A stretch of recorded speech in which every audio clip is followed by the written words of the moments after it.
आपण पाहताय महादूत न्यूज, सत्यासाठी सज्ज, अन्यायाविरुद्ध जागृत।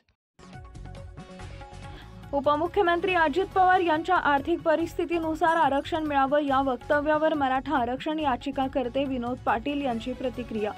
अजितदादांच्या डोक्यात आरक्षणाबाबत काही कल्पना असेल तर त्यांनी पुढाकार घ्यावा, आम्ही त्यांचं स्वागत करू।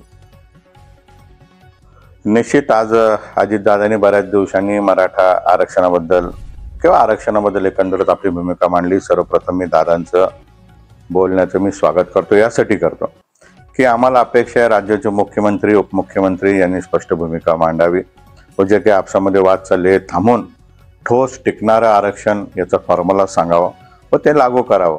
मागच्या काळात देखील अजितदादा ज्यावेळेस उपमुख्यमंत्री होते, अण्णासाहेब पाटील महामंडळावर साथी महामंडळासंदर्भात दादाकडे ज्यावेळेस प्रश्न गेला त्यांनी पुढाकार घेऊन सोडवला, परंतु मधल्या काळामध्ये दादांनी मराठा आरक्षणावर फार काही भाष्य केले नाही।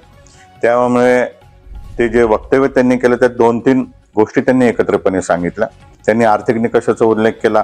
आर्थिक निकष ऑलरेडी मराठा आरक्षणामध्ये ज्यांचं उत्पन्न 8 लाखाच्या खाली त्यांनाच आरक्षण मिळणार आहे, तेव्हा मराठा समाज आणि आर्थिक निकष याचं साम्य झालेलं आहे। त्याचबद्दल दादा हेही बोलले की मागेल त्याला आरक्षण मिळालं पाहिजे, तर आम्ही मागतोच आहे, आम्हाला आरक्षण मिळालं पाहिजे।